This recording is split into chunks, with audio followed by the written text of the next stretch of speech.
The White House press briefing descended into absolute chaos, and we have an African reporter confronting the bumbling Biden administration to thank for it. We'll see exactly what happened, and we're going to see how this reporter, standing up to the worst press secretary in history, stood up for far more than just himself. You are not going to want to miss this.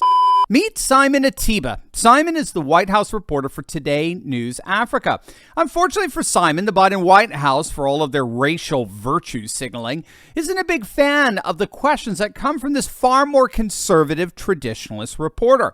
And so their stellar press secretary, Karine Jean-Pierre, ignores him. She simply, according to Simon, refuses to call on him to answer his emails or even respond to any of his inquiries. And so at yesterday's press briefing, Karine Jean-Pierre decided to waste the nation's time instead of answering questions, very serious questions about a possible indictment of a former president and the de facto presidential nominee, a point of no return for our nation. Instead of addressing very concerns like that, she paraded and promoted the actors of a stupid TV show to promote mental health awareness. And as she basked in the glitter of being surrounded by people who actually have at least some semblance of talent, Simon absolutely blew up. You are making a mockery of the first American. It's been 7 months. You've not called on me. You've not my messages. I'm saying that's not right. That's not right. Fun times. Welcome, guys. Welcome to the press briefing room. That's not right. This is not China. This is not Russia.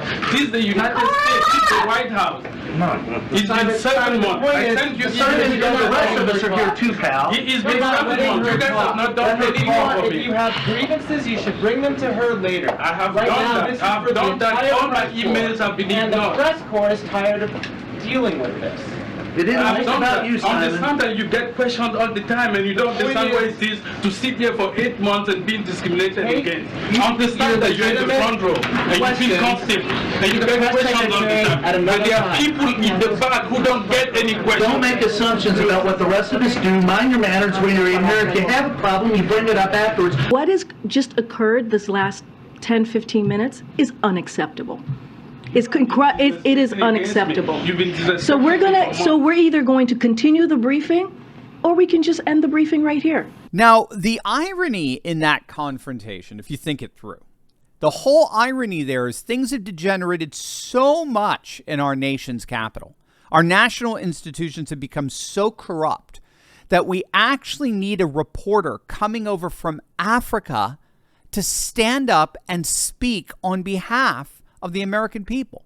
What he just said there should be enshrined in every heart of every citizen in this nation.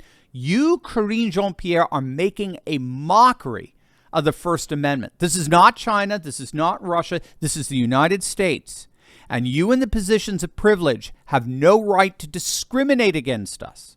There are those of us who've been pushed to the back of the room, and our concerns, our values, our interests are being ignored. All the while, this sorry excuse for a press secretary is up there making a mockery of the First Amendment. And did you hear what his fellow reporters were shouting back at him? Decorum, please. Decorum. Decorum. They're literally shattering the institutions of our nation. And this reporter demands decorum. That's why they hated Trump. He broke decorum. Simon was on Tucker last night to talk about this utterly incompetent joke of the White House. I've done all the right things. I've not been called on. I've gone to her office to seek a meeting. She said that she will meet with me next year. I've sent questions about the Nigerian election, about, the problems, challenges in Africa. And they've not called on me, even as the vice president is going to Africa, even as the first lady, Jill Biden, went to Africa, even when they received 50 African leaders for the U.S.-African Summit in Washington, D.C. The guy who covers the White House, the African guy who covers the White House, is looked down upon in the greatest country in the world, in the most advanced country where freedom of speech is protected. It's a shame what happened today. One of the guys that you showed there now, Brian, he was kicked out of the WACA because he became violent in the Rose Garden. It's a disgrace. It's very violent. He attacks many people. It's a shame. What happened to me today, it's a total disgrace, and it's happening in the Biden White House. And you know, when it happens to Jim Acosta of CNN, because they respect him, he's white, he works for CNN, I'm black, I'm African, I don't have money, they look down on me, I don't have the opportunities that they have, and they don't treat me the same way. I need to do my job. The freedom of speech and the press in the U.S. allows me to do my job, and that's the only thing that I'm trying to do. And they are stonewalling me, trying to help Karine Jean-Pierre, and it's a shame.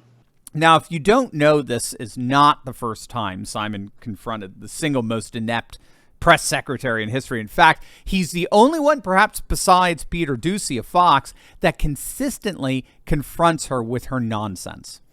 She has a valid question. She's asking about the origin of COVID. I hear the question. And Dr. Fauci is the best person to answer. I hear your question, but we're not doing this the way you want it. This is the disrespectful. It is. I'm done. Simon, I'm done. Simon, I'm done.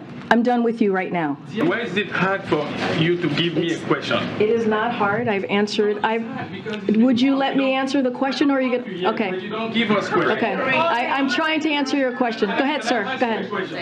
I just tried. You wouldn't let me. Go ahead. I had 2 quick questions. No, but can I I just tried, and you would not let me, sir. So your colleague is going to ask a question. Go Let me ahead. ask you a question. No, I literally just tried to answer your question.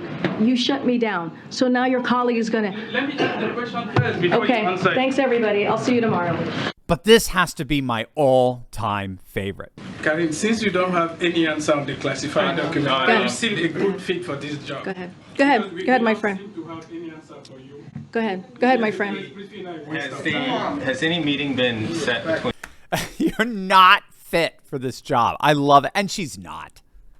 She's obviously not. Gang, wait till you see what more and more legacy media reporters are openly admitting about her. You're going to absolutely love it. But first, gang, make sure to click on that link below and protect yourself and your assets from all of this economic insanity with the timeless value of gold and silver. As you know, patriots over the centuries have always relied on gold and silver to protect their assets during economic storms. And that's where the amazing Patriots Over Goldco come in. If you've got $50,000 or more in an IRA, 401k, or savings account, gang, you need to protect those assets from bumbling Biden's insanity with the timeless value of gold and silver. Click on that link below right now. Talk to our good friends over at Goldco. Gang, they want you to succeed so much. They're offering you up to $10,000 in free silver if you open up an account with them. But that is a limited time offer, so don't wait. Click on that link below or visit my special website, turleytalkslikesgold.com. More and more reporters are becoming increasingly open about their opinion that of the 35 White House press secretaries that have served since Herbert Hoover, Karine Jean-Pierre is by far the worst. I mean, we're talking even the most far leftist liberal of reporters. They're admitting that she's an absolute and total disaster, completely unqualified for the job. For example, she seems incapable of answering questions without reading from a pre-written script, and that resulted in one of the most cringeworthy moments imaginable when she recently read the wrong answer to a reporter's question. Senator Shaheen has a statement. She's apparently not coming to the ball tonight. Oh, okay. She's upset that the president endorsed a proposal to put South Carolina ahead of New Hampshire, and she says that New Hampshire is now vulnerable for her party. Does the president have a response to that? So look, we honor the Hatch Act, as I mentioned many times before here, as we are talking about a potential election, a 2024 presidential election. But looking backward, it is the ultimate irony, that the 2020 election was proven by the Trump administration's Homeland. Oh, sorry, I think I got ahead of myself there. We take the law very seriously here, and so that's. She literally read the wrong answer. She read an answer that had nothing to do with his question, then caught herself doing it, and then tried to cover it up. But then again, this is a press secretary who accused Russia of having the audacity to weaponize, I kid you not, Russia is weaponizing a clothing store. You've heard us say this, that what we see Russia's doing, and we've been very clear about this, is that they're using energy, they're weaponizing energy, and it's choosing to one of the things that has been out there, to shut down the pipeline of Nord Stream 1. Yep, that's right. Vladimir Putin, the evil Putin, has threatened the continent of Europe with shutting down the latest buy one, get one free deal from Nordstrom's. But getting back to Simon Ateba, we really are seeing something rather amazing here. What happened yesterday in the White House press room, to the disdaining disgust of the decorum-obsessed credentialed class. So we saw a microcosm of what's actually happening all over the world right now. More and more of the world, but particularly Africa, are pushing back against the dolts in D.C. and calling them out for the pathetic hypocrites they've become.